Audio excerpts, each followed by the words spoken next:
السلام علیکم ناظرین، آپ دیکھ رہے ہیں 44 ٹی وی میں آپ کا میزبان سردار جوید عاشق ڈوگر۔ آج کا جو میرا ولوگ ہے وہ گجرانوالہ کے حدود میں تھانہ ہے۔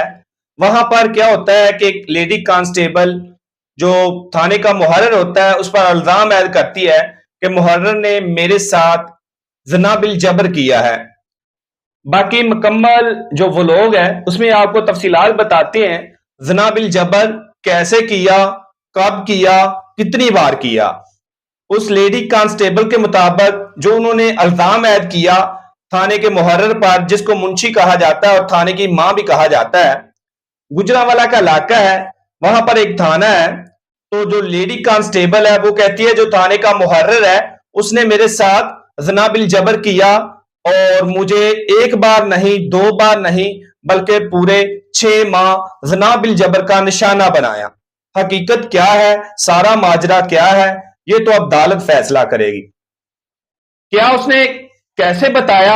اس نے کہا جی جو تھانے کا محرر تھا وہ مجھے ایک نجی ہوٹل میں لے گیا، ایک پرائیویٹ ہوٹل میں لے گیا، اور مجھے کھانا کھلانے کے بہانے مجھے ہوٹل میں لے گیا۔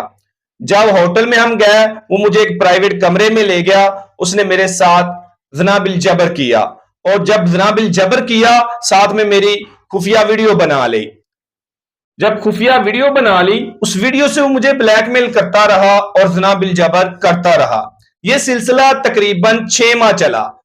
بقول اس کے جو لیڈی کانسٹیبل ہے اس نے 6 ماہ کے بعد جب اس نے کہا کہ جی میری حالت غیر ہو گئی، میں گھر آئی، میری والدہ نے پوچھا تو میں نے تمام قصہ، تمام کہانی اپنی والدہ کو بتا دی۔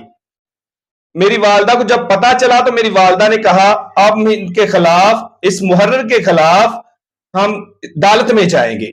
اس نے میرے چاچو کو بتایا، چاچو میرے نے وہاں کا گجرانوالہ کا جو سی پی او ہے اس کے پاس گیا اور اس کے خلاف ایف آئی آر کروا دی، مقدمہ درج ہو گیا۔ اگر وہ چاہتے تو تھانے کے ایس ایچ او کے پاس جا سکتے تھے، مگر وہ ایس ایچ او کے پاس نہیں گئے، بڑے افیسر کے پاس گئے۔ جب مقدمہ درج ہوا، جو تھانے کا محرر تھا جس کو تھانے کی ماں کہا جاتا ہے وہ ریسٹ بھی ہو گیا۔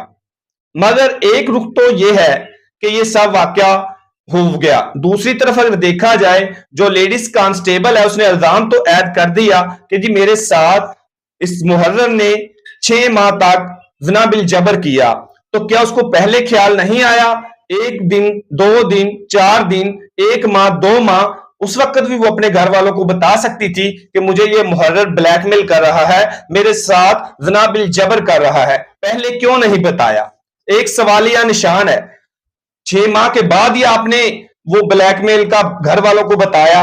باقی حقیقت کیا ہے، سارا ماجرا کیا ہے، اب تو یہ عدالت فیصلہ کرے گی۔ جب ڈی این اے کی رپورٹ آئے گی تب پتا چلے گا حقیقت میں سارا ماجرا کیسے ہوا، رضامندگی کے ساتھ ہوا یا رضامندگی کے بغیر زبردستی زنا بالجبر کیا گیا۔